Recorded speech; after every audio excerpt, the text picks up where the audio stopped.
Assalamualaikum warahmatullahi wabarakatuh. Saya Resora Salia dari FM 19A. Di video kali ini saya akan sedikit menjelaskan tentang peristiwa Rawagede. Peristiwa Rawagede ini ditugaskan untuk memenuhi mata kuliah Jati Diri Bangsa. Untuk lebih lanjutnya, mari kita simak videonya ya. Rawagede adalah sebuah kampung yang terdiri dari Rawagede 1 dan Rawagede 2, termasuk dalam Desa Balongsari, Kecamatan Rawamerta, Kabupaten Karawang, Provinsi Jawa Barat. Desa Rawagede sekarang memang sudah tidak ada lagi dan berganti dengan nama Desa Balongsari, Rawamerta, Karawang.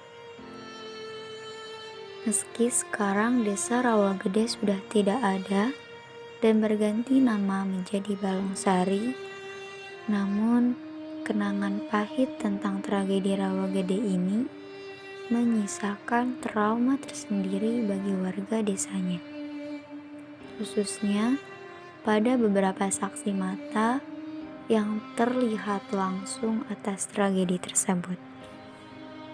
Banyak di antara kita yang masih belum mengetahui tentang tragedi kemanusiaan dan kejahatan Perang Rawagede yang dilakukan oleh tentara Belanda pada masa pendudukan mereka di Indonesia. Karena sejarah tragedi ini tidak pernah menjadi sejarah nasional, baik dalam dunia pendidikan maupun dokumenter perjalanan sejarah bangsa. Pembantaian ini bermula ketika tentara Belanda datang ke Rawagede untuk mencari Kapten Lukas Sutaryo. Kapten Lukas Sutaryo lahir di Magetan, Jawa Timur, 20 Oktober 1920 dan meninggal di Cipanas, Jawa Barat, 8 Juni 1997 pada umur 76 tahun. Lukas pernah membajak rangkaian kereta yang berisi penuh senjata dan amunisi bagi pasukan Belanda dari Karawang menuju Jakarta. Peristiwa itulah yang membuat pasukan Belanda menjadi kesal bukan kepalang kepada Lukas. Hingga akhirnya Lukas pun menjadi target utama bagi pasukan Belanda di wilayah Karawang hingga Jakarta. Sebagai orang yang sangat dicari pasukan penjajah Belanda, semua kegiatan Lukas dimonitor. Pasukan Belanda pun rela mengeluarkan uang sejumlah ribuan gulden untuk sekedar mencari informasi di mana keberadaan Lukas. Pada 8 Desember 1947, Belanda mendengar kabar kalau Lukas sedang ada di Rawagede. Informasi itu pun langsung disikapi pasukan Belanda. Skenario penyergapan pun dilakukan pasukan Belanda di Karawang, Bekasi. Bahkan, karena dianggap sebagai orang yang paling berbahaya, pasukan Belanda juga mengerahkan pasukan dari Jakarta. Pasukan yang datang ke Rawagede bersenjata lengkap. Mereka sebagian besar berasal dari pos pasukan Belanda yang ada di Jakarta.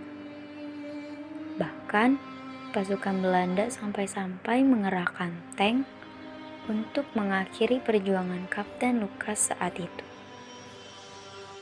Isu tragedi ini sempat mencuat pada tahun 1991.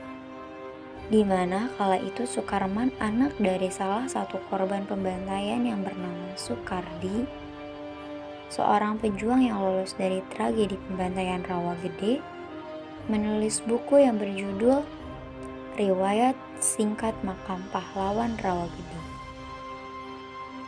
Buku ini kurang mendapat apresiasi serius di kalangan masyarakat maupun pemerintah Indonesia, dan hanya menarik di perhatian para veteran termasuk Pangdam Siliwangi saat itu, Maijen TNI Tayo Tarmadi. Di Belanda, buku itu menyedot perhatian akademis, politis, dan wartawan hingga kemudian dicetak ulang. Masyarakat Belanda begitu terhenyak membaca kisah pembantaian yang ditulis di buku itu. Karena yang mereka tahu, Indonesia pada waktu itu adalah bagian dari kerajaan Hindia Belanda, sehingga tidak ada penjajahan, apalagi pembantaian. Hingga pada akhirnya, isu tragedi ini kembali mencuat dan menarik perhatian. Hingga kemudian keluarga korban pembantaian Rawagede mengajukan gugatan kepada pengadilan Belanda. Akhirnya, perjuangan keluarga korban tragedi Rawagede membuahkan hasil pada 14 September 2011. Pengadilan Den Haag memenangkan gugatan para keluarga korban tragedi Rawagede dan menyatakan pemerintah Belanda harus bertanggung jawab dan membayar kompensasi bagi para korban dan keluarga tragedi Rawagede. Terima kasih telah menonton videonya hingga selesai. Dengan adanya video ini, ilmu sejarah kita bisa bertambah. Saya Resa Rosalia. Wassalamualaikum warahmatullahi wabarakatuh.